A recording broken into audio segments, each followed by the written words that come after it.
तुम इंदु को भी इतना समझ पाते। उसने तुम पर एक थीसिस लिखी, इसीलिए तुम उससे नाराज हो ना? उसने तुम्हारे और तुम्हारी फैमिली के बारे में ही क्यों लिखा, क्या तुम्हें पता है? Just see the topic she has chosen, middle class people and their lifestyle. I would request her to come here and say a few words about her thesis to everyone.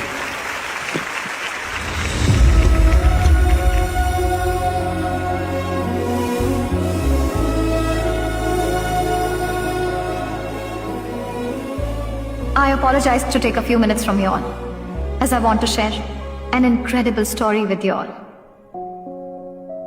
Govardhan, a common man, but he's a superhero. उसके भतीजे उसकी औलाद है और उसकी भाभियां उसके लिए उसकी बड़ी बहनें। उनकी भलाई के लिए वो किसी के सामने झुक भी सकता है और उन्हें बचाने के लिए जान पर खेल जाता है। अपनी फैमिली की रक्षा करता है। वो उन्हीं के लिए जीता है और मरने को भी तैयार रहता है। फैमिली ही उसके लिए सब कुछ है, उसका अस्तित्व है। निस्वार्थ बच्चे की तरह है वो। मजबूत कंधे, पक्के इरादे, अकेले जिम्मेदारियों को उठाने वाला हनुमान जी की तरह। एक 25 साल का आदमी जिसने फैमिली के लिए अपनी हर इच्छा को छोड़ दिया। एक तपस्वी की तरह अपनी हर ख्वाहिश को छोड़ दिया उसने। अपने परिवार की ढाल बनने वाला, रौब जमाने वाला लग सकता है। देखने वाले को उसका त्याग और जीवन समझौता करने वाला लग सकता है। उसकी लाइफस्टाइल मजाक उड़ाने की वजह बन सकती है, लेकिन उसके करीबी लोग ये अच्छी तरह से जानते हैं कि पूरी दुनिया में अगर कोई ऐसा है जो सबसे ज्यादा खुश है तो वो सिर्फ उसकी फैमिली है। उसकी नजर उन्हें सुरक्षा, उसकी मौजूदगी उन्हें भरोसा और उसका प्यार हिम्मत देता है।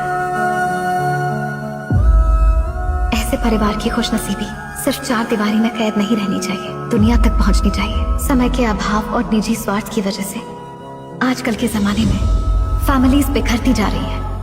ये ना समझने वाली इस जनरेशन के हर एक इंसान को गोवर्धन की कहानी पता होनी चाहिए,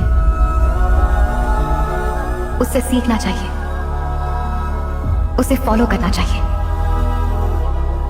हर एक फैमिली में, हर जनरेशन में एक स्टार होना चाहिए जो अपनी फैमिली को हर स्थिति में महफूज रख सके। कड़े परिश्रम से एक परिवार खड़ा होता है और सिर्फ प्यार से ही वो सामाजिक अनुक्रम के शिखर पर पहुंचता है। पर इन्हें खुद के लिए कोई प्रशंसा नहीं चाहिए होती है। ऐसे ही लोगों को समर्पित है मेरी ये thesis,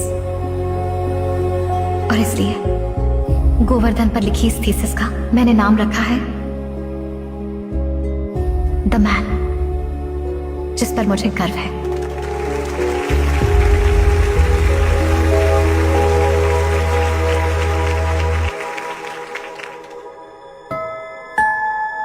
And I'm proud to say I found my man.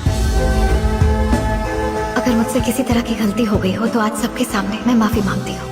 अगर वो मुझे समझ सके और आज मुझे अपना ले तो मैं ये मान लूंगी कि दुनिया में मुझसे ज्यादा खुशनसीब और कोई भी नहीं है।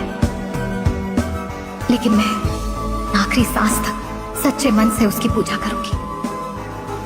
वो जो फैमिली नाम के इंस्टीट्यूशन को इतना रिस्पेक्ट करता हो, जिसके लिए उसकी अपनी पूरी जिंदगी समर्पित करती हो, आई थिंक उसके लिए तालियां काफी नहीं। He deserves a humble standing ovation.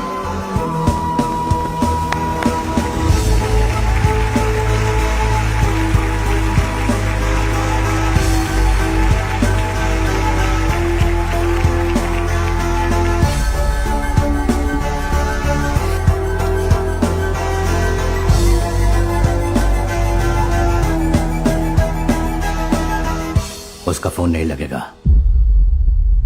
उसने तुम्हें ब्लॉक कर दिया है।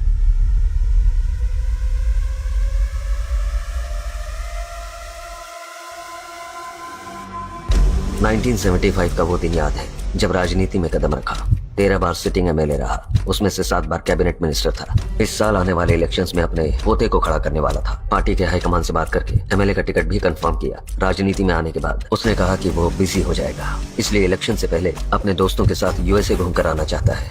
ये फोटो दादाजी को भेजकर इस रिश्ते की बात करवाऊंगा। शादी करेगा, शादी करेगा। सॉरी भाई, गलती हो गई। अपाहिज बनकर लौटा, बड़े से बड़े डॉक्टर को दिखाया, सारे इलाज बेअसर रहे। अब उसकी सारी उम्र बिस्तर पर गुजरेगी। चाहता तो नर्स रख सकता था, पर भरोसा नहीं कर पाया। मेरी बीवी की हालत ऐसी नहीं है कि उसका ख्याल रख सके। एक जीवन साथी सच्चे भाव से सेवा कर पाती है।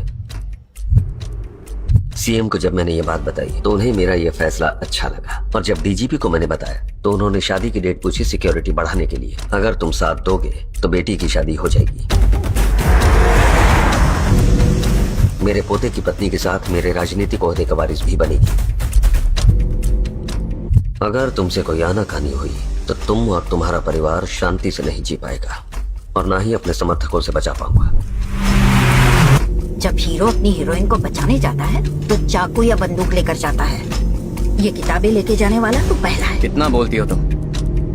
एक तो जबरदस्ती गाड़ी में बैठ के ऊपर से ताने मार रही, यहाँ असली विलन तो तुम। क्या बोला तूने? मैं विलन हूँ? भूल गई क्या?